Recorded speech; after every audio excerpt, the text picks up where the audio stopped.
Muy buenas tardes, bienvenidas o bienvenidos a una nueva actividad de la Facultad de Ingeniería y Ciencias de la Universidad Adolfo Ibáñez.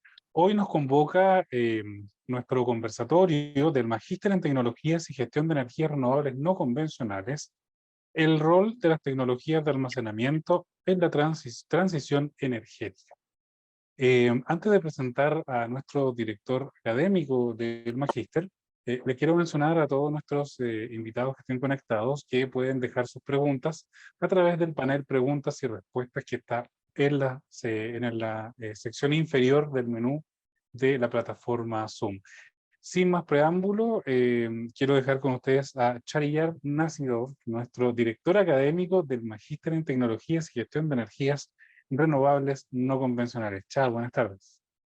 Hola, buenas tardes. Muchísimas gracias, Juan. Desde aquí esta tarde saludo a nuestro público. Muchísimas gracias por estar hoy día con nosotros. También saludo a nuestro equipo de MEDE de Magíster. Hoy día tenemos tres expertos en este tema de almacenamiento. Entonces, hoy día la idea es discutir un tema con ustedes, un tema bastante relevante.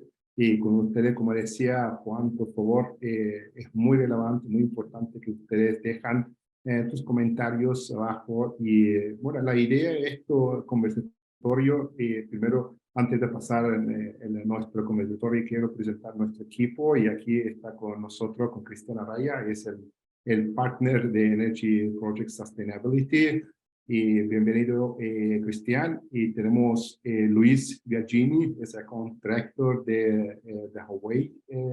Y tenemos Jesse Velosa y Site Construction Manager de Startup. De hecho, aquí la idea de que este equipo que tenemos un equipo un poco multidisciplinario. Aquí tenemos expertos en la área de más regulatorio. Sabemos que es un desafío bastante complicado, por eso hemos invitado como tres expertos un poco de cada área. Entonces tenemos Cristian Araya, que se cubre en parte más regulatorio, y Jesse nos va a contar de su experiencia en la implementación en área práctica, y Luis Biagini nos va a contar su experiencia en temas tecnológicos como presidente de una empresa Huawei, como una empresa tecnológica. Antes de partir, yo voy a hacer una breve presentación y le voy a poner un poco de mi rol aquí hoy día, es para jugar como un poco moderador. Entonces, voy a hacer una cortita presentación, cuál es la relevancia de este tema. ¿Ya? Es un tema que recién parte muchas veces. Algunos expertos dicen que con el tema almacenamiento estamos todavía es tarde, hemos llegado un poco tarde a este tema, pero mira, voy a partir y después y pasaremos nuestras preguntas a cada de nuestros expertos aquí en ello. ¿Ya? Así, primero quiero partir igual muchos de ustedes aquí en este auditorio han escuchado, han leído noticias del vertimiento de energía renovable en Chile. Entonces, eso es un tema últimamente el país tuvimos muchísima suerte de recibir, ya estamos en enfoque del mundo en temas de energía renovable, de recibir inversión, pero estamos enfrentando algunos problemas y bastante un desafío que muy complejos. De esos son temas de vertimiento de energía renovable. De hecho, esto hay estadísticas, estudios que han mostrado que este vertimiento ha triplicado en los últimos 3 años. O sea, se esperan que esta tendencia va a ser todavía aún más grave. Entonces, ante esto, hay diferentes razones de este vertimiento, ¿cierto? Y algunos, mayoría de expertos explican esto razonamiento de limitada capacidad de transmisión, que regulación ha tardado en llegar a mandar un mensaje, ha tardado a mandar un señal para la inversión. Entonces, y también hay otras opiniones de este vertimiento que explican por la bajos niveles de flexibilidad del sistema o criterios de seguridad, entre otros. ¿Ya? Entonces, el mercado, ante este desafío, hay varias soluciones. En las soluciones que pueden ser largo y corto plazo, obviamente, Obviamente la solución, expansión, las transmisiones, es una solución que se ve en mediano o largo plazo porque todos sabemos que construir una planta o una línea de transmisión mucho más complejo, lleva mucho más tiempo que desarrollar una planta solar o eólica.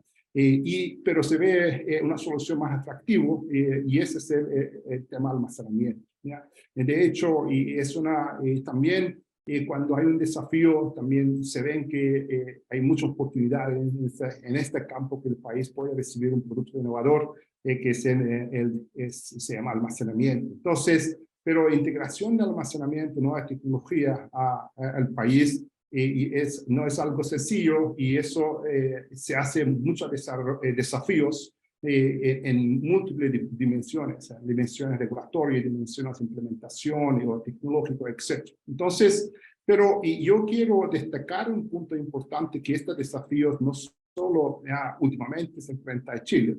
Entonces, los países que están avanzados en tema de transición energética y están enfrentando esto, entonces la necesidad de almacenamiento el año por año y tiene una tendencia muy creciente. Entonces, hoy día si miramos ya en 2021, finales de 2021, ya hay un almacenamiento de las baterías, porque hay varias tecnologías de almacenamiento. Estamos hablando el almacenamiento de pumping hydro, no consideramos esto, solo almacenamiento de baterías de escala de red o gran escala, podemos decir, y se alcanzó como 16 gigas. ¿Ya?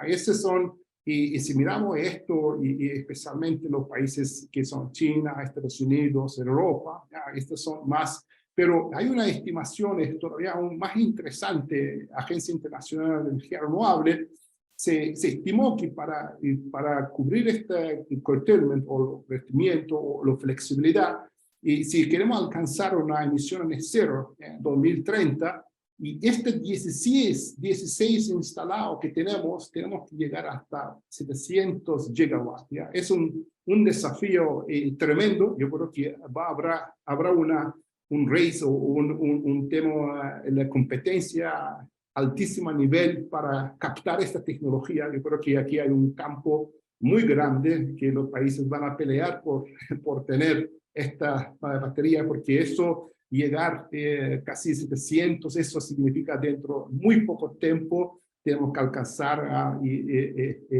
un alto nivel de esta tecnología, ¿cierto? Entonces, en base a esto, nosotros, queremos discutir temas aquí.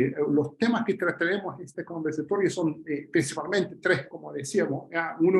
Uno en términos de un poco las últimas tendencias, los temas tecnológicos y los aspectos más regulatorios y también el tema de la implementación de sistemas de almacenamiento, oportunidades, desafíos en el mercado. Entonces, y haremos nuestro conversatorio en base a estas tres áreas y ojalá que podamos mandar algunos mensajes interesantes durante esta tarde.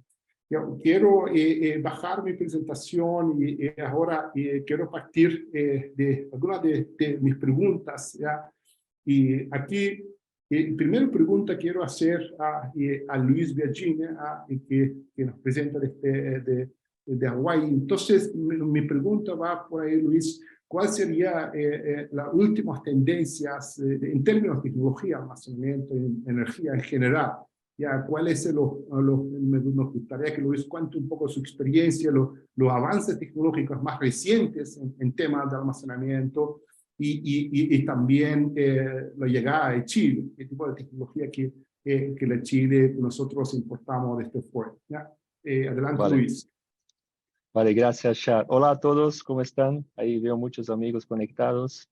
Bueno, Shar, muy buena consulta y yo creo que es una de las consultas que más me preguntan durante todo mi día laboral, por así decir, ¿vale? Yo creo que hay algunos puntos súper interesantes para dónde va la tecnología, ¿vale? Pero yo creo que uno es muy relevante y yo creo que no hay marcha atrás, que es la modularidad, ¿vale? Por ejemplo, en Huawei nosotros fabricamos los contenedores con 2 megavatios hora, ¿vale? Y las PCS que llamamos son de 200 kilovatios. Es decir, que si tú tienes un proyecto, por ejemplo, de 1 megavatio hora, 2 megavatios horas, es solamente poner 5 PCS de 200 kilos cada una y un contenedor de 2 megavatios horas. Y así por delante.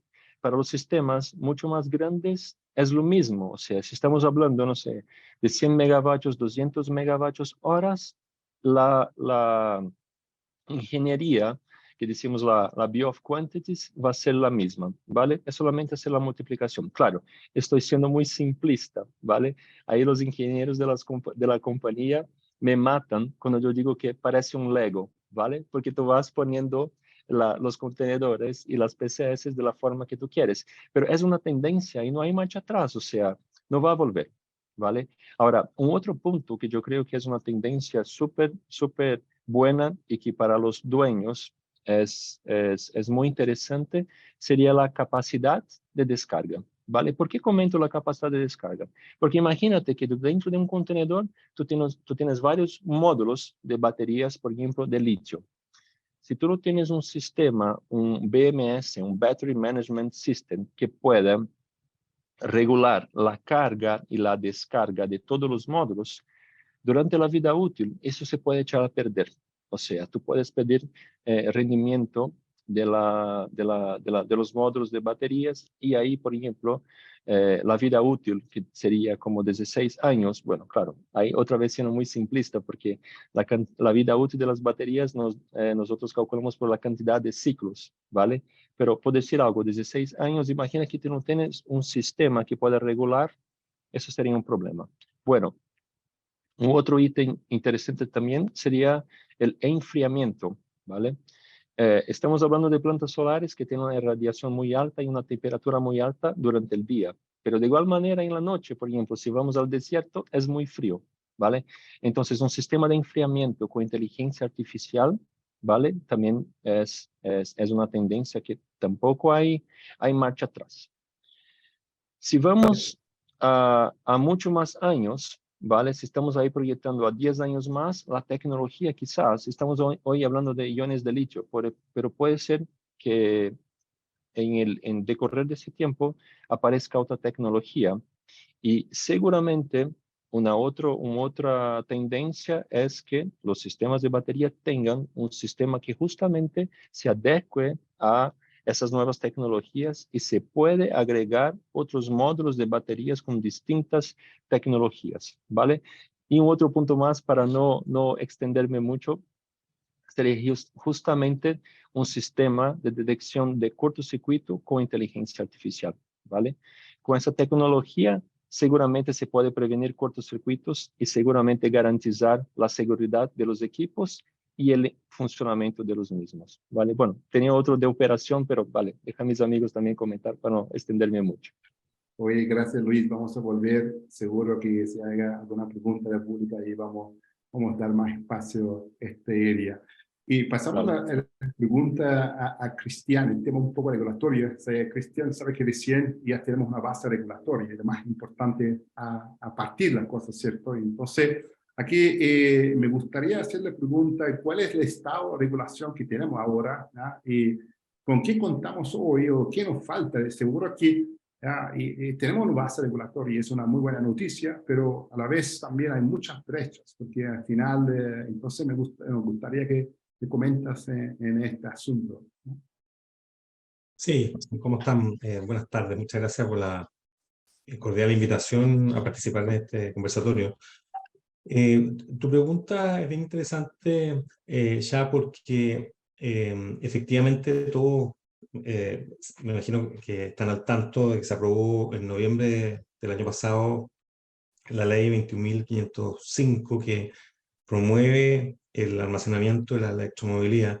Y eso ayudó mucho a avanzar con los desarrollos como los que están comentando Luis y probablemente Jesse nos va a comentar más adelante.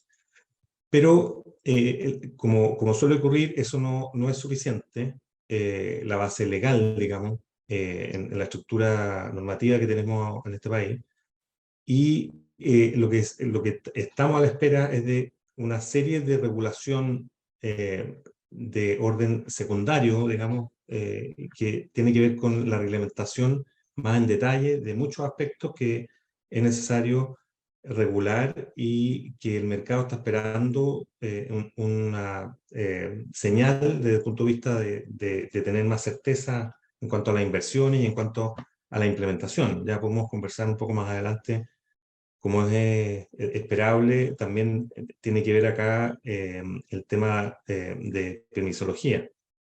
Pero básicamente lo que hoy día tenemos es una ley que no vino a innovar absolutamente, en el sentido de que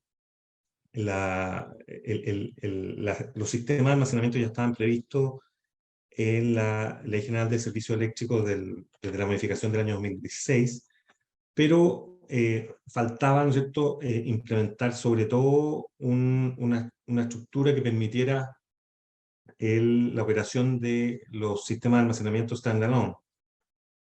Y con la dictación de la nueva ley y los cambios que se introdujeron a la normativa, al DFL4, digamos, eso ya quedó instalado.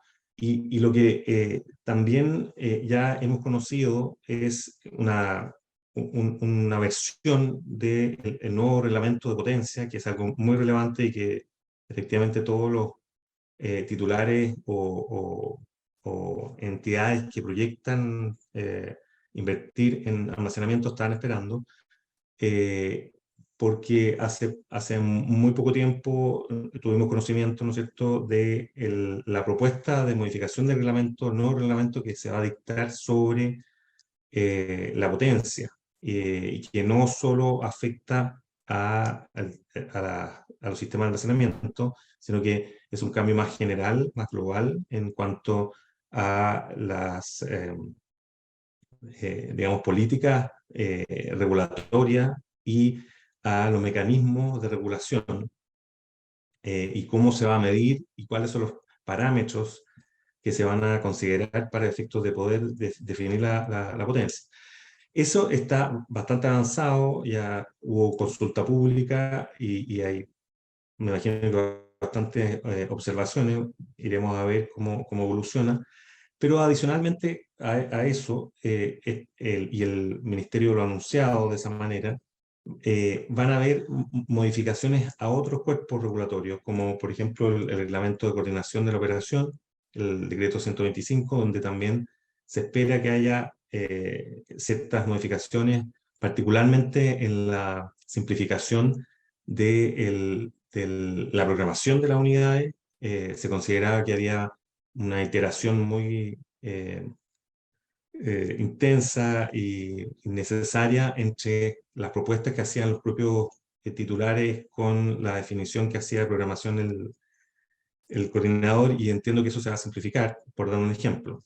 Entonces, estamos todavía a la espera, y se va a necesitar una serie de otros cambios que están viniendo, así como también muy probablemente se van a modificar las normas técnicas que están detrás de estos reglamentos, y algunos aspectos también de la norma de net billing. Así que eso es un pequeño resumen del estado de situación.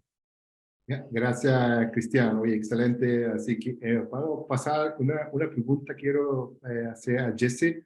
Y un poco la pregunta va por la implementación del almacenamiento. Entonces, aquí hoy día, al final, el mercado se convirtió, la verdad es que si empezamos a escuchar a los expertos, el invertir energía solar hoy día sin almacenamiento, algunos decían que eso no tiene sentido, ¿cierto? Hoy día hay lamentablemente se ha generado esta voz, ¿ya?, por sin almacenamiento. Entonces, y el tema lo interesante parte cómo va a ser la obtención de PPA, cómo va a reaccionar el mercado financiero para esto, ¿cierto? Y a ver, ¿cuál tipo de empresas esto almacenamiento se va a permitir que sea qué tipo de empresas van a hacer este negocio, ¿cierto? Van a tener acceso. Yo hasta ahora hemos observado que en país ha entrado diferentes tipos de inversión, gran inversión, pequeño, mediano, etc. Entonces, que la interesante parte de esto, y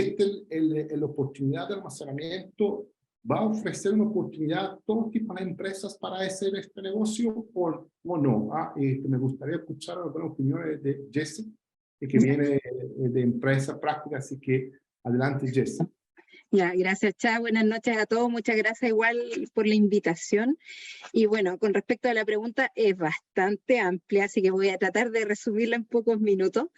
Pero efectivamente los sistemas de almacenamiento en este momento ya deben ir de la mano con los proyectos renovables. Es una verdad que ya se está implementando en proyectos en nuestro país, sobre todo en el norte de Chile.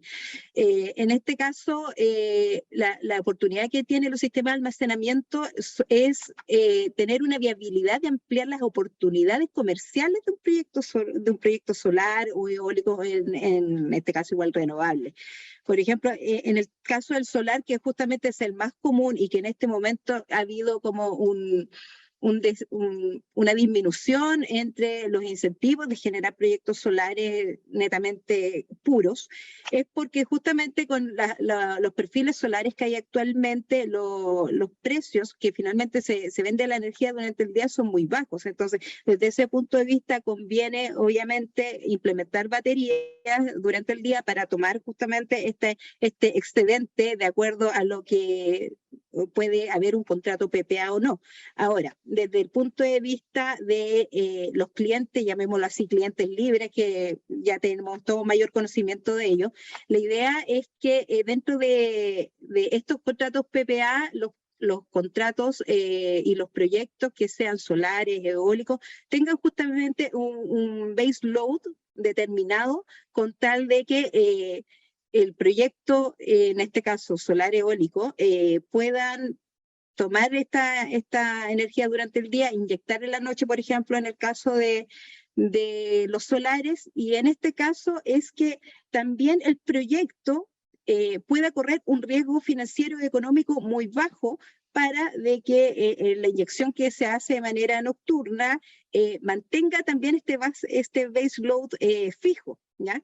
Ahora, con respecto también al tema de los costos, hay que ver también de que este proyecto híbrido justamente tenga precios de LCOE que sean competitivos con los costos marginales a los que se están vendiendo el mega.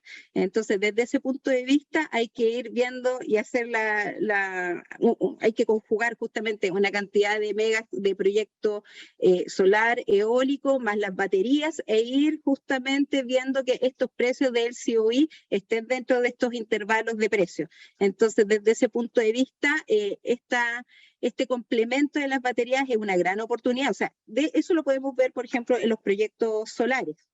¿Ya? En los proyectos eólicos va a depender también del punto geográfico donde esté el proyecto, obviamente las curvas de viento que van a ir tomando las distintas MEDMAS que se van instalando en el polígono del proyecto. También tenemos la oportunidad de las virtual dam en el caso de centrales de pasada, entonces hay muchas oportunidades. Ahora, con respecto a, por ejemplo, proyectos más pequeños, también va a ir de la mano con el precio justamente de las baterías que se puedan implementar para un sistema que es mucho más pequeño. Entonces también se tienen que hacer esas evaluaciones de proyectos y obviamente, hablemoslo sencillamente, por ejemplo, si uno quiere poner un sistema de respaldo de batería en su casa, que yo hice el ejercicio porque lo estuve cotizando, igual hasta el momento es súper alto. Entonces, por ejemplo, para verlo un tema muy doméstico, un sistema de batería de respaldo en el caso que se te corte la luz en el invierno, te sale 6, 7, hasta 10 millones de pesos un sistema de respaldo de batería. Entonces, hasta el momento, por ejemplo, para una escala que es mucho menor, sale muy caro y obviamente para un tema que es muy doméstico, te conviene mucho más comprar un generador a diésel. Entonces, desde ese punto de vista, justamente esto tiene que ir evolucionando en el tiempo para que las personas, pequeñas empresas, o para hacer los mismos PMGD, o por ejemplo, tener un net billing en tu casa y que tú puedas también tomar energía durante el día y tenerlo con el sistema de batería, tiene que ir evolucionando en el tiempo y también que las barreras de entrada de las baterías puedan ayudar a bajar los costos. Eso por mi parte, Cha. Oye, muchísimas gracias, Jessie. La verdad que es un tema muy relevante. Va a ser interesante cómo los bancos evalúan este proyecto yo creo que esto va a ser bien relevante, ya como que hay un incentivo en términos de instituciones financieras para financiar un proyecto híbrido que estamos hablando. Oye, y mi pregunta va en el segundo, la pregunta, y de nuevo quiero volver a Cristian. El tema del reglamento, aquí uno de, Cristian, mi pregunta va a ser la metodología, sobre todo porque hay un tema ahora también es una parte del desafío, el principal hoy día hay una discusión enorme en aprobación de impacto ambiental, ¿cierto? En evaluación de impacto ambiental. Entonces, hoy día, de hecho, todavía hay una discusión fuerte en el proyectos tradicionales, convencionales, llamamos de energía solar y eólica, ¿cierto? Pero, ¿cuál va a ser la metodología para aprobar estos proyectos en sistema en impacto ambiental? Entonces, ¿cuál crees que sería metodología y particularmente estamos hablando de standalone, ¿cierto? ¿Y cuál sería tu opinión en esto? Sí, primero comentarte que efectivamente ya estamos, es casi insólito, pero ya estamos hablando de las centrales convencionales solares y eólicas, como algo que ya está son convencionales. completamente outdated y para que vean el nivel de avance de la tecnología impresionante.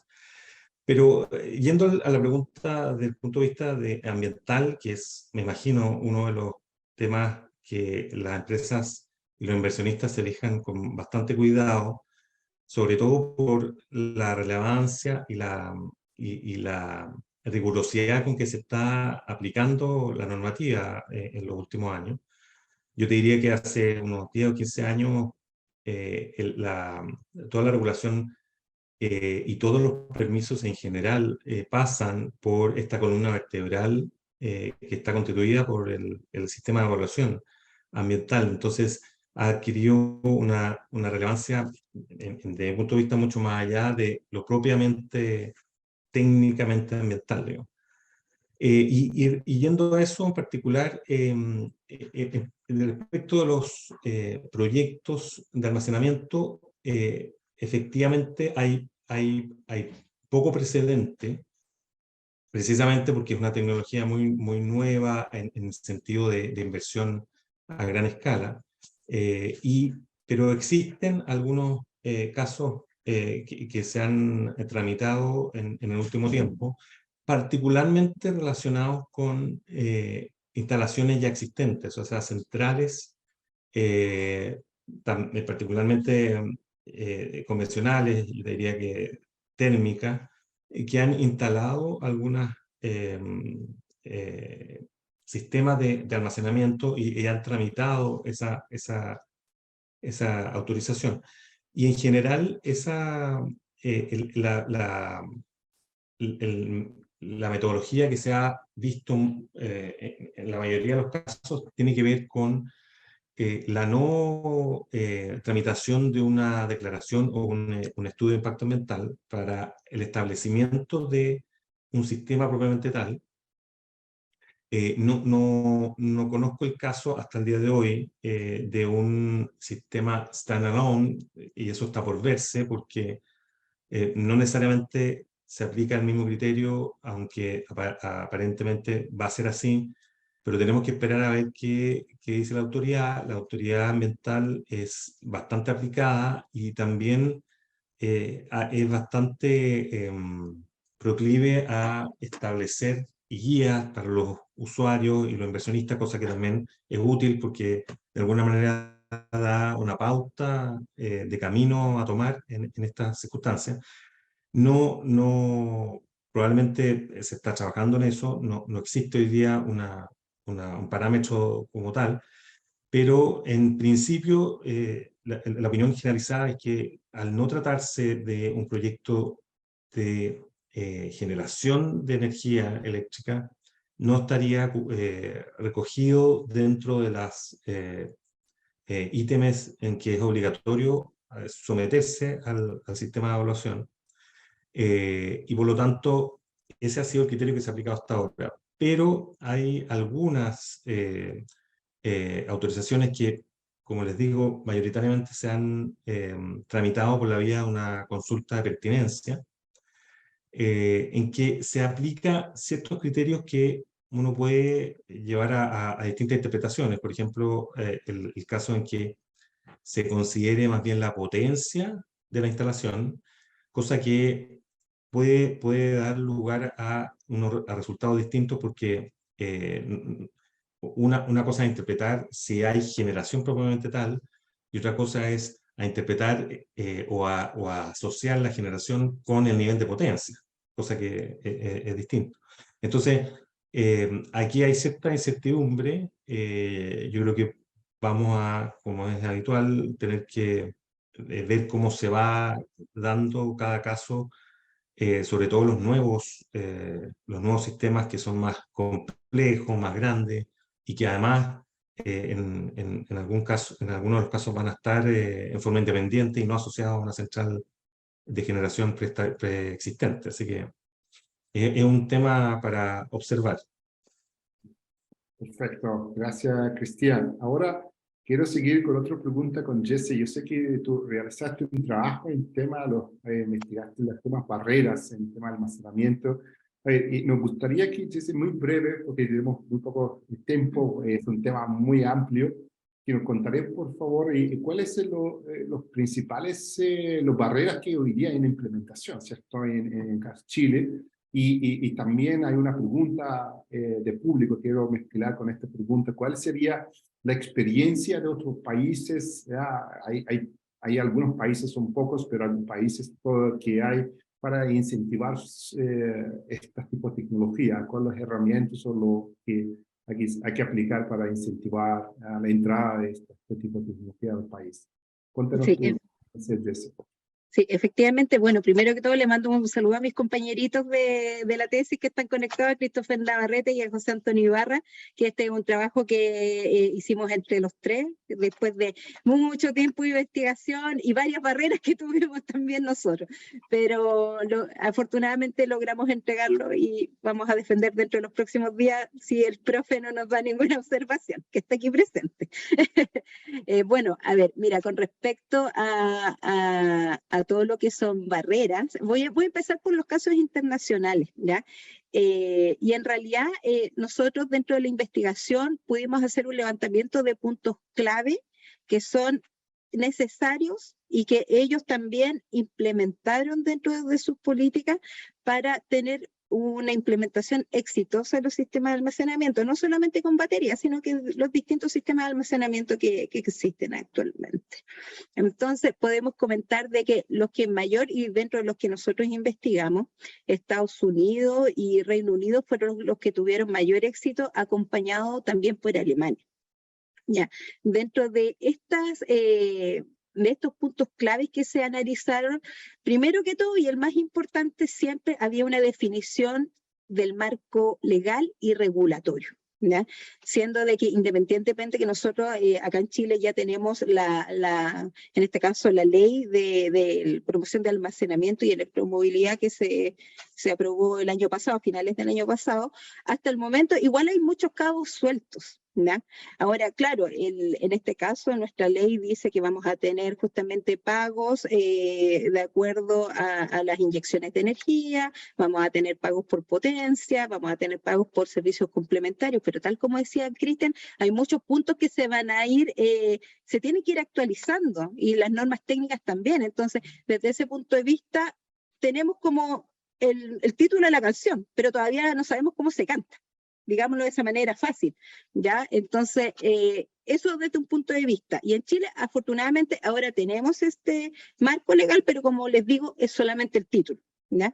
Ahora, con respecto a la viabilidad de proyectos de almacenamiento, perdón, existen programas y proyectos de inversión y de investigación y desarrollo, ¿ya? Que efectivamente en estos países que son más desarrollados, tienen mucho más recursos, tienen también megaproyectos en los que se invierte grandes sumas de dinero para justamente ir investigando cuál es la viabilidad de estos proyectos y la implementación de proyectos pilotos. Eso ha ayudado también de que esta tecnología pueda ir ingresando a los países y ven que justamente es una tecnología que es exitosa.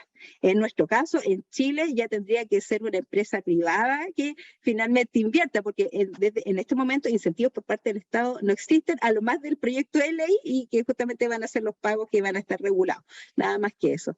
También tenemos los incentivos financieros que pueden tener internamente los países. También hay políticas de eliminación de barreras que también ayudan a poder implementar los proyectos de almacenamiento, y obviamente también es la integración de las energías renovables, porque igual hay muchos países que ya tienen las políticas de cero carbón, que en este momento nosotros estamos en camino y con vías hacia llegar a ese punto, pero desde ese punto de vista ellos están mucho más adelantados que nosotros, así que son varias cosas que hay que ir trabajando en el camino.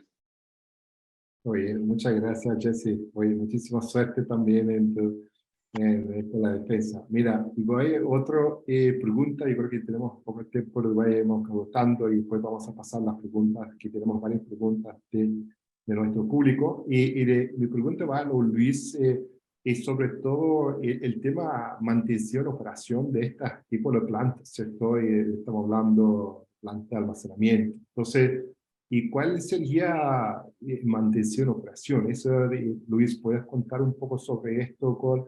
Y es realmente totalmente diferente, lo cual, en términos costo, etcétera. ¿Cuál sería el mantención, operación de las plantas de almacenamiento? Adelante. Vale. Ya, gracias por la consulta. Yo pensaba que me iba a preguntar cuáles son entonces el precio de las baterías.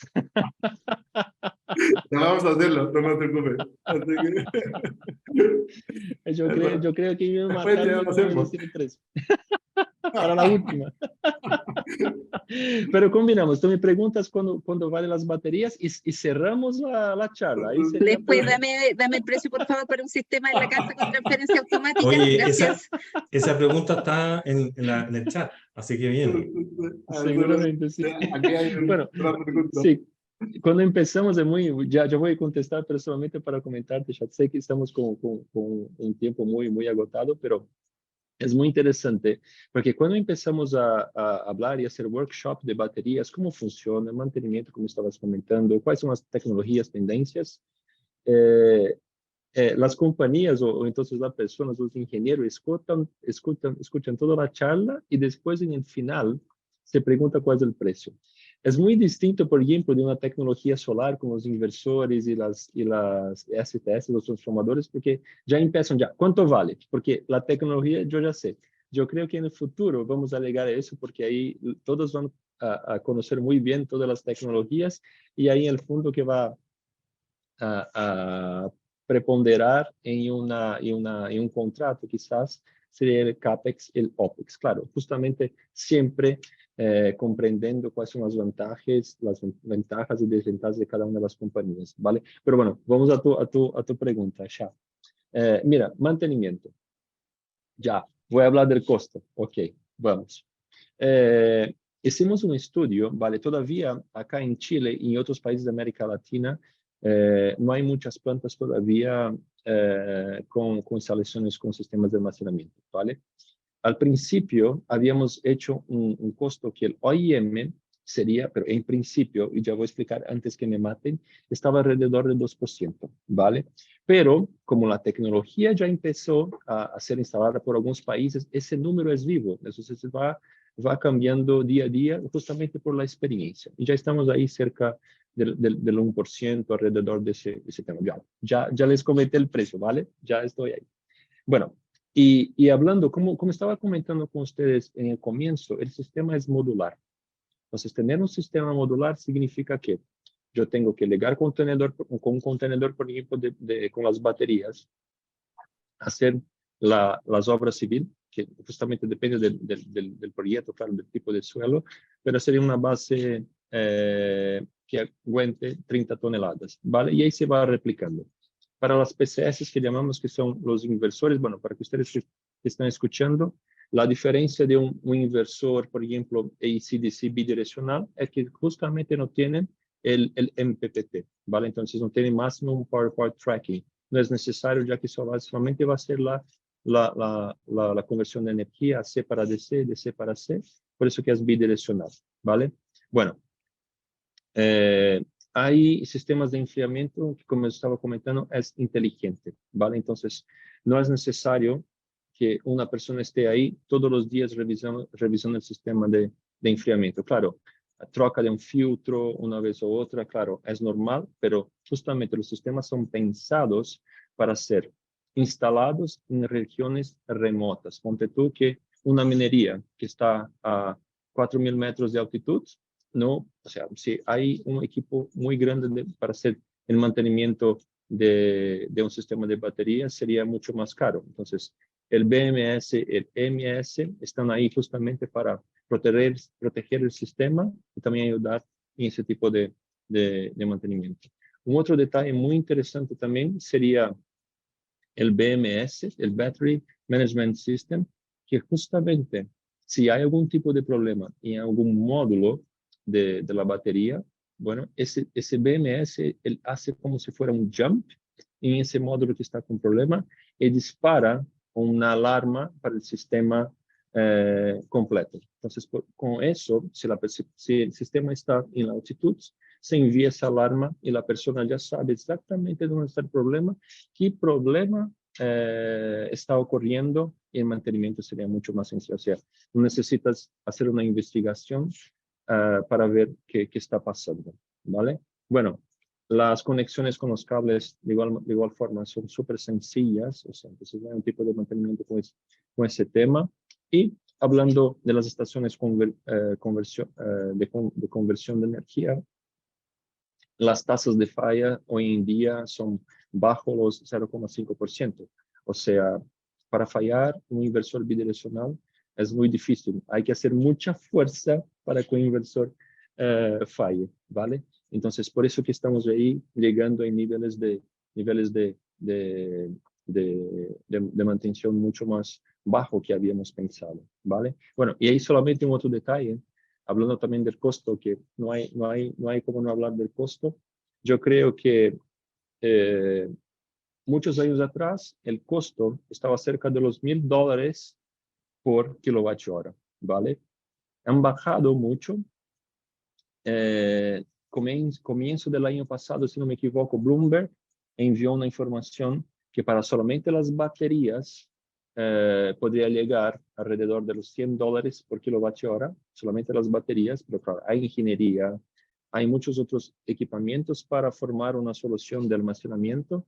Ese precio justamente empezó a subir. Yo creo que unos meses atrás estábamos ahí muy altos, pero ahora ya estamos mirando una baja importante. Entonces yo creo que los proyectos que antiguamente la TIR no daba, poner el CAPEX, el OPEX del sistema de almacenamiento en un estudio financiero, no daba los números. Yo creo que ahora en adelante, yo creo que va a estar mucho más sencillo para las compañías, ¿vale? Bueno, ese es un tema que me apasiona, así que me paro por aquí porque si no sigo hablando por mucho más horas. No, muchísimas gracias Luis. Esto, mira, yo creo que estamos justo el tiempo, que tenemos unos 10 minutos más o menos, que me gustaría atender algunas preguntas del público.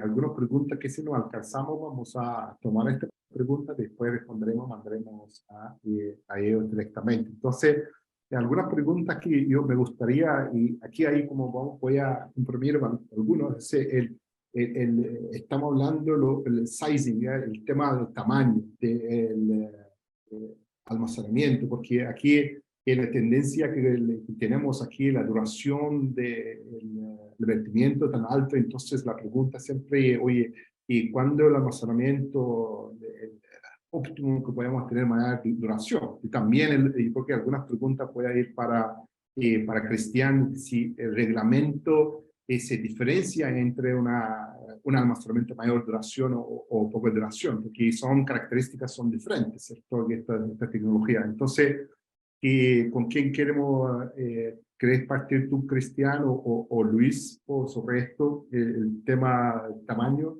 la mayor duración, cómo hacer el sizing óptimo, ¿cierto?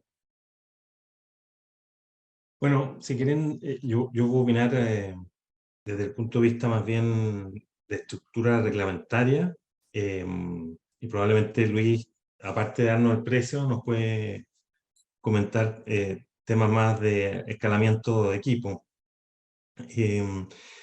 Es un tema clave. De hecho, uno de los principales parámetros que se toman para la definición de los pagos por potencia tienen que ver, ¿no es cierto?, con la duración de las baterías, del sistema de almacenamiento, digamos, más que las baterías. Y por lo tanto, me imagino que eso va muy de la mano de las tecnologías actualmente conocidas. Probablemente los parámetros que vienen ahora en la tabla del nuevo reglamento de potencia van a variar con el transcurso del tiempo y con los avances en los sistemas que puedan tener un desempeño mucho mejor, digamos. Pero efectivamente el tema el factor de la duración, como se denomina, de cada uno de los sistemas de almacenamiento es algo que se tiene muy en consideración para los efectos de poder definir y me voy a poner un poco regulatorio, la suficiencia, ¿no es cierto?, para el sistema, que es lo que trata de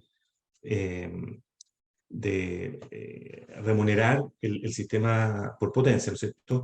Y en la práctica, lo que se está haciendo en el nuevo reglamento, que el que se va a dictar, es establecer un parámetro que va a permanecer durante una década para los sistemas de almacenamiento, que tiene que ver con la definición de la potencia inicial, ¿no es cierto?, que es uno de los parámetros que se utiliza dentro de la formulación para llegar a la potencia, ¿no es cierto?, preliminar, etcétera, en donde se establece una tabla que va factorizando la compensación de los sistemas de almacenamiento en función de la duración que ellas tienen, y se establece en esta misma tabla, por ejemplo, que las que tienen una duración igual o superior a 5 horas son las que se van a factorizar en un 100%. Y por lo tanto, efectivamente, el tema de cuál es la duración que tienen, cuánto es el tiempo de inyección de energía, básicamente, dicho en otras palabras, que pueden aportar esos sistemas, son los que efectivamente se valorizan por todo el sistema eléctrico, ¿no? Entonces, efectivamente, no sé si respondo a la pregunta con eso, pero es un elemento muy relevante y que está directamente relacionado con las limitaciones tecnológicas que hoy día existen. Muy bien, gracias, Cristian. Mira, hay varias preguntas de hidrógeno. Ya aquí yo voy a hacer una pregunta bastante genérica para que como las oportunidades de hidrógeno como sistema de almacenamiento, cómo ven la oportunidad que va a venir. Obviamente esta solución que tenemos, este desafío que tenemos, el sistema, obviamente hay que buscar unas soluciones bien diversificadas, ¿cierto? Uno piensa en una transmisión en mediano a largo plazo, luego almacenamiento, diferentes tipos de almacenamiento, de hecho también tenemos la base de agua. Entonces aquí, ¿qué oportunidad creen que ofrece hidrógeno en términos de implementación del sistema de almacenamiento en base de hidrógeno? ¿Alguna opinión sobre este tema? Bueno, yo creo ya, bueno, el almacenamiento con hidrógeno seguramente no sería mi especialidad, ¿vale? Pero yo creo que hay una oportunidad muy interesante con ese tema, porque justamente Chile, como es un país de vanguardia, y yo estaba hablando con un amigo y me decía, Chile es el laboratorio de América Latina. Y yo creo que es muy interesante esa acotación, porque justamente como Chile es un país de vanguardia, ponte tú que acá en Chile ya tenemos varios sistemas de almacenamiento, ¿vale? Instalados. En la planta El Tiuque recientemente fue inaugurado 1,6 megavatios, 2 megavatios hora. Entonces seguramente el hidrógeno acá, por las condiciones climáticas de Chile, es un ítem también que no hay marcha atrás, ¿vale? El sistema de almacenamiento seguramente con hidrógeno creo que viene para el futuro también. Es una opción, ¿vale? Porque cuando se está generando y cuando se está pensando en construir esas plantas, ya se eleva a consideración el flujo financiero y seguramente para el futuro es una buena alternativa. Sí. Yo también quiero hacer una acotación con respecto al mismo punto. Tampoco es mi especialidad el hidrógeno, pero sí, de acuerdo a los proyectos bueno, el proyecto que está en el sur con hidrógeno verde, tal como dice Luis, es una gran oportunidad. Ahora, desde el punto de vista de la implementación y la construcción de proyectos con hidrógeno verde, tiene que ir también de la mano con la colaboración también de las normativas para poder implementar estos proyectos desde el punto de vista medioambiental, ya que indistintamente, o sea, yo que trabajo en proyectos eólicos hace mucho tiempo y en proyectos solares, siempre cuesta mucho iniciar estos proyectos netamente por las normativas y todos los cumplimientos que uno tiene que aplicar para darle inicio a los proyectos, temas de planes de manejo forestal, temas también con las comunidades. Entonces, desde ese punto de vista, las oportunidades son infinitas, pero también la normativa nos tiene que ayudar con este punto, ya que finalmente muchos proyectos incluso se caen y no se desarrollan netamente por estos temas. Entonces, desde ese punto de vista, tiene que haber una evolución también en las normativas si queremos llegar a ser un país con cero carbono. Sí, verdad. Y ya solamente un otro detalle, bueno, los números y las dimensiones de un proyecto con hidrógeno verde son distintos. Yo estaba hablando con un amigo que está desarrollando un proyecto de hidrógeno maravilloso y me comentaba, no, mira, hay 4 gigavatios en una planta solar, pero vamos a hablar del hidrógeno. Yo, espera. Tiene 4 gigavatios de una planta solar. ¿Sabes qué es eso? Es gigantesca. Pero no importa, sabemos cómo construir. Vamos para el hidrógeno. Tengo mucho más dudas del hidrógeno. O sea, como el solar eólico, ya son tecnologías muy, muy maduras y el hidrógeno seguramente que viene muchas dudas. Como ya se estaba comentando los temas reglamentarios, toda la infraestructura que se necesita es mucho más, como puedo decir, mucho más difícil que una planta solar, imagínate, de 4 gigas, que es un mundo gigante. Hoy en Chile, la planta más grande, creo yo, casi en operación, tiene menos que 500 megavatios hora. Y estamos hablando del futuro de 4 gigas, así como, sin nada, imagínate. Oye, muchísimas gracias al todo. Yo creo que, mira, llegamos al tiempo de una hora y sabíamos que es muy tarde, ¿ya? Así que yo creo que hoy día, y terminamos hoy día aquí nuestra conversatorio. Seguro que en el futuro vamos a volver a otras charlas, y esos son desafíos gigantescos, y yo creo que merece pena hablar muchas horas, así que le agradezco a todo el público, a todos ustedes aquí, Jesse, Cristian, Luis, y así que muchísimas gracias. Vamos a tomar las preguntas que voy a pedir, Juan, para que tengamos estas preguntas que hicieron aquí. Lamentablemente no tenemos tiempo para responder con detalle estos, pero así que muchísimas gracias de nuevo. Ya, nos veremos en otros pasos. ¿Ya? Gracias. Muchas Abrazo. gracias. Saludos a todos. Chao, Jesse. gracias. Chao, Cristian. Chao, Gracias a chao, todos. Chao, amigos. Chao. Chao.